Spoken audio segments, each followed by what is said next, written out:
ভেবেইছিলাম যে আজ হয়তো আমার সপ্তমীর পুজো দেওয়া হবে না। তোমাদের তো আগের একটা ভিডিওতে আমি বলেই দিয়েছিলাম যে আমি পুজো দেব না। তো তারপরে তোমাদের সঙ্গে যখন শেয়ার করেছি তারপরেই হচ্ছে কি মনে হলো যে না, একবার যাই তো মন্দিরে দেখি, আমি নিয়েই যাই কি হয়। তো বাবার দোকানে এসে আলতা সিঁদুর নিয়ে নিলাম। আর বাবু দেখছি এখানে মাল বিক্রি করছিল, এর জন্য বাবুকে কিছু বলিনি, নিজে থেকে আলতা সিঁদুর নিয়ে মন্দিরে চলে গেলাম। তারপরে দেখো মাটাকে প্রথম দর্শন করলাম, কত সুন্দর লাগছে না। আর প্রতিমাটা কিন্তু দারুণ বানিয়েছে, খুব সুন্দর বানিয়েছে। কিন্তু এখানে এসে দেখি যে ঠাকুর মানে আর কি প্যান্ডেলের মধ্যে কেউ নেই, শুধু ব্রাহ্মণরা, দুটো ব্রাহ্মণ আর যারা ঢাক বাজাবে তারাই রয়েছে, আর বাকি কিছু বাচ্চারা আছে। তো এখানে এসে দেখি এখনও পর্যন্ত পুজো শুরু হয়নি। তো ঠাকুরমশাইকে বললাম যে এখন কখন পুজো শুরু হবে, বলছে তোমরা কেউ আসছো না, তাহলে আমরা কি করে পুজোটা শুরু করি।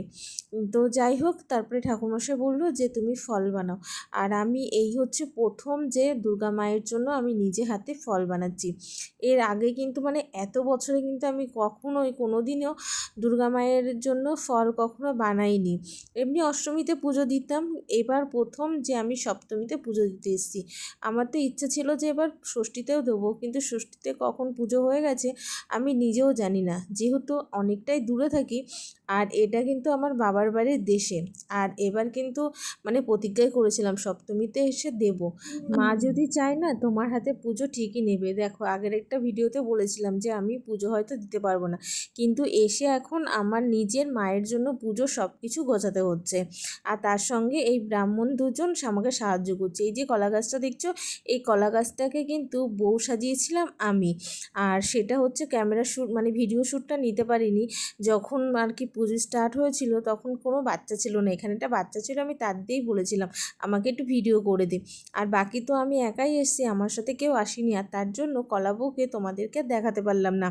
তো আমি এখানে বেলপাতা ছাড়াচ্ছি, আর বেলপাতা ছাড়ানোর পরে কিন্তু ফুল আর যাবতীয় পুজোর সব জিনিস ওখানে বসে বসে আমি গুছিয়েছি।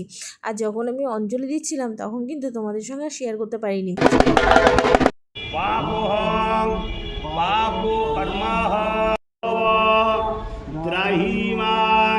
আর অনেক কপাল ভালো যে আমি যে সন্দেশটা নিয়ে গেছিলাম, আর সেই সন্দেশটা হচ্ছে মা দুর্গার হাতে কিন্তু ব্রাহ্মণ তুলে দিয়েছিল। তারপরে পুজো টুজো দেওয়া হয়ে গেলে আমাকে প্রসাদটা ব্রাহ্মণ দিয়ে দিল।